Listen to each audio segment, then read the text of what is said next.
Bismillahirrahmanirrahim. Yang terhormat Ustaz Joko Supriyanto dan yang saya hormati Dewan Juri dan para asatidz dan yang saya banggakan para khutbah dan para hadirin sekalian. Assalamualaikum warahmatullahi wabarakatuh. Waalaikumsalam. Alhamdulillah rabbil alamin. Nahmaduhu wa nasta'inuhu wa nastaghfiruh wa na'udzu billahi min shururi anfusina min sayyiati a'malina. May yahdihillahu fala mudilla lahu wa may yudlil fala hadiya lahu. Asyhadu an la ilaha illallah wahdahu la syarika lahu wa asyhadu anna Muhammadan abduhu wa rasuluh.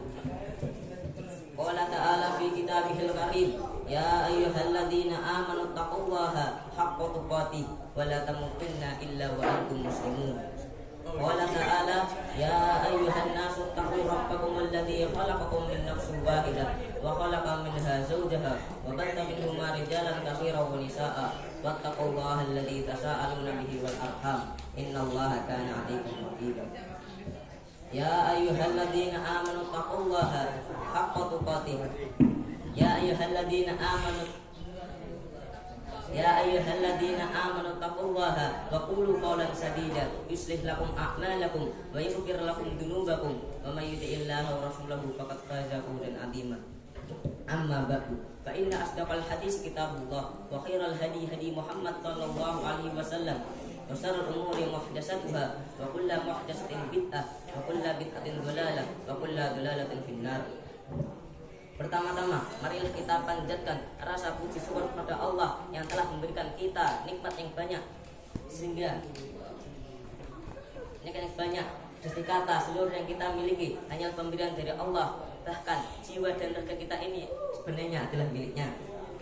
Oleh karena itu, setelah wajar jika Allah menuntut kita untuk sami'na wa ata'na, mendengar dan taat atas apapun yang diperintahkan olehnya. Kedua kalinya, salawat dan salam semoga tercurahkan kepada Nabi Muhammad sallallahu alaihi wasallam, manusia terbaik yang telah menyampaikan risalah dan menyampaikan amanah. Beliau telah mendidik generasi sahabat menjadi generasi terbaik, generasi yang selalu taat mengikuti sunnah dan jalan yang beliau tunjukkan. Ketiga kalinya, saya berwasiat untuk diri saya pribadi dan untuk para hadirin sekalian agar bertakwa kepada Allah, karena takwa adalah sebaik-baik bekal menghadap Allah Subhanahu wa taala. Bagaimana firman-Nya? Wa tazawwadu fa inna khairaz zadi taqwa, yang artinya berbekalah kamu, sesungguhnya bekal itu adalah takwa. Quran surat Al-Baqarah ayat 197. Dan tidak lupa saya berterima kasih kepada MC yang telah memberikan saya sedikit waktu untuk berkhutbah di depan hadirin sekalian dengan judul Bahaya Mencintai Dunia. Diceritakan bahwa Nabi Isa alaihissalam pernah berkata, cinta dunia adalah sumber kesalahan. Dalam harta kekayaan terdapat penyakit yang banyak sekali. Orang yang ada di sekitarnya bertanya, apakah penyakit itu? Beliau menjawab, pemiliknya tidak akan selamat dari sifat berbangga diri dan angkuh. Mereka berkata, bagaimana jika bisa selamat? Nabi Isa alaihissalam menjawab, dia akan sibuk mengurusnya dan melupakan zikir kepada Allah Subhanahu wa taala. Kaum muslimin rahimakumullah. Cinta dunialah yang memakmurkan neraka dengan dipenuhi oleh para pelakunya. Surga dunialah yang memakmurkan surga dengan para pelakunya. Mabuk karena cinta dunia lebih berbahaya daripada mabuk karena minum arak. Seorang yang mabuk karena cinta dunia hanya akan sadar ketika ia berada di kegelapan lahat. Paling tidak, cinta dunia akan melangkah seorang dari cinta kepada Allah dan berzikir kepadanya. Barang siapa dilengahkan oleh harta bendanya, maka ia termasuk dalam kelompok orang-orang yang merugi. Dan hati jika telah lalai dari zikrullah, pasti akan dibawa setan dan disetir sesuai kehendaknya. Setan akan menipunya sehingga ia merasa telah mengerjakan banyak kebaikan, padahal ia baru melakukan sedikit saja. Abdullah bin Mas'ud berkata, bagi semua orang di dunia ini adalah tamu dan harta adalah pinjaman. Setiap tamu pasti akan pergi dan setiap pinjaman pasti harus kembali. Kaum muslimin rahimakumullah. Para ulama berkata, cinta dunia itu pangkal segala kesalahan dan pasti merusak agama ditinjau dari berbagai sisi. Pertama, orang yang cinta dunia pasti menjadikannya sebagai tujuan akhir dari segalanya.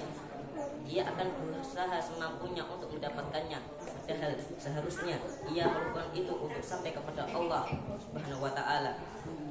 Ia telah membalik urusan dan juga hikmah. Dalam hal ini ada dua kesalahan. Yang pertama, ia menjadikan sarana sebagai tujuan. Kedua, ia berusaha mendapatkan dunia dengan amalan akhirat. Bagaimanapun ini adalah sesuatu yang terbalik dan keliru, artinya benar-benar terbalik total. Allah Subhanahu wa Ta'ala berfirman, "Man kana yuridul hayatad dunya wa zinataha nuwaffi ilaihim a'malahum wa hum fiha la yubkhasun. Ulaika alladzina laysa lahum fil akhirati illan nar wa habita ma sana'u fiha wa batilum ma kanu ya'malun." Artinya, barang siapa menghendaki kehidupan dunia dan kekayaannya, maka kami penuhi balasan pekerjaannya di dunia, dan mereka tidak akan dirugikan sedikit pun. Tetapi di akhirat tidak ada bagi mereka bagian selain neraka, dan sia-sialah apa-apa yang mereka kerjakan di dunia, dan batallah apa-apa yang mereka amalkan. Quran Surat Hud ayat 15-16. Hadis-hadis yang menjelaskan tentang ini pun banyak. Salah satunya hadis Abu Hurairah tentang 3 orang yang pertama kali dijilat api neraka, yaitu orang yang berperang, orang yang bersedekah, dan orang yang membaca Al-Quran. Mereka mengerjakan amalan itu untuk mendapatkan dunia dan kekayaannya. Begitulah cinta dunia bisa menghalangi seseorang dari cinta kepada Allah. Itu cinta dunia bisa menghalangi seseorang dari pahala, bisa merusak amal, bahkan bisa menjadikannya sebagai orang yang pertama kali masuk neraka. Kaum muslimin rahimakumullah. Kedua, cinta dunia akan mendapatkan cinta dunia adalah manusia dengan azab yang paling berat. Mereka diazab di 3 negeri, di dunia, di barzakh, dan di akhirat. Di dunia mereka diazab dengan kerja keras untuk mendapatkannya dan bersaing dengan orang lain. Adapun di alam barzakh mereka diazab dengan perpisahan, dengan kekayaan dunia dan kerugian yang nyata atas apa yang mereka kerjakan. Di sana tidak ada sesuatu yang bisa menggantikan kedudukan kecintaannya kepada dunia. Kesedihan, kedukaan, kerugian terus-menerus dicapik-capik rohnya. Seperti halnya caping dan belatung melakukan hal yang sama pada jasadnya. Pecinta dunia diazab di kuburnya dan juga pada hari pertemuan dengan rohnya. Allah Subhanahu wa Ta'ala berfirman, "Fala tu'jibaka amwaluhum wala auladuhum innama yuridullahu liyu'adzibahum biha fil hayatid dunya wa tazhaqa anfusuhum wa hum kafirun." Artinya, jangan engkau takjub karena harta dan anak-anak mereka. Sesungguhnya Allah menghendaki untuk menyiksa mereka dengannya dalam kehidupan dunia, dan akan melayang nyawa mereka sedang mereka dalam keadaan kafir. Quran Surat At-Taubah ayat 55.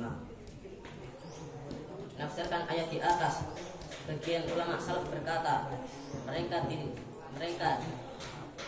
diazab dengan jerih payah dan kerja keras dalam mengumpulkannya. Nyawa mereka akan melayang karena cintanya, dan mereka menjadi kafir karena tidak menunaikan hak Allah sehubung dengan kemegahan dunia itu. Kaum muslimin rahimakumullah. Ketiga, orang yang rindu dan cinta kepada dunia sehingga lebih mengutamakannya daripada akhirat adalah makhluk yang paling bodoh, dungu, dan tidak berakal, karena mereka mendahulukan khayalan daripada sesuatu yang hakiki, mendahulukan impian daripada kenyataan, mendahulukan kenikmatan sesaat daripada kenikmatan abadi, dan mendahulukan negeri yang fana daripada negeri yang kekal selamanya. Mereka menukar kehidupan yang kekal itu dengan kenikmatan yang semu. Manusia yang berakal tentunya tidak akan tertipu dengan hal semacam itu. Yunus bin Abdul A'la berkata, dunia itu hanya bisa diibaratkan seorang laki-laki yang tertidur. Ia bermimpi melihat hal-hal yang disukainya dan juga dibencinya, lalu ia terbangun. Sesuatu yang paling mirip dengan dunia adalah bayang-bayang. Disangka memiliki hakikat yang tetap, padahal tidak demikian. Dikejar untuk digapai, sudah pasti tidak akan pernah sampai. Kaum muslimin rahimakumullah. kesimpulan yang bisa diambil dari khutbah saya adalah: pertama, cinta dunia akan melangkahkan seorang dari cinta kepada Allah.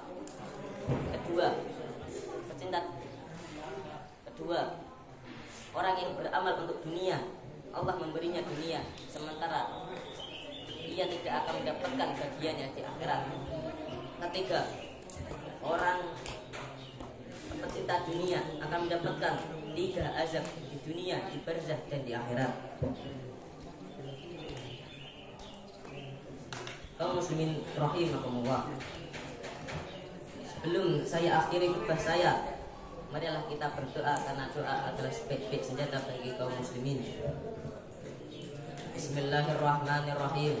Allahumma salli wa sallim wa barik ala Muhammad wa ala alihi wa ashabihi wa man tabi'ahum bi ihsanin ila yaumil qiyamah. Allahumma ighfir lil muslimina wal muslimat wal mu'minina wal mu'minat al ahya'i minhum wal amwat innaka sami'un qaribun mujibud da'wat. Allahumma la tuzigh qulubana ba'da idh hadaitana wa hab lana min ladunka rahmah innaka antal wahhab. Allahumma a'izzal islam wal muslimin. Allahumma ansur ikhwanana al muslimina wal mujahidina fi Filistin. Allahumma thabit imanahum wa anzil sakinata ala qulubihim wa wahid sufufahum. Allahumma ahdi kafar wal musyrikin. Rabbana atina fid dunya hasanah wa fil akhirati hasanah wa qina adzabannar. Subhana rabbika rabbil izzati amma yasifun wa salamun alal mursalin walhamdulillah. Hanya ini yang bisa saya sampaikan. Jika ada benarnya itu datangnya dari Allah, jika ada salahnya yang datangnya dari saya pribadi karena bisikan setan. Dan terima kasih atas perhatiannya. Akhirul kalam. Assalamualaikum warahmatullahi wabarakatuh. Waalaikumsalam. Syukran ala ahina ilham.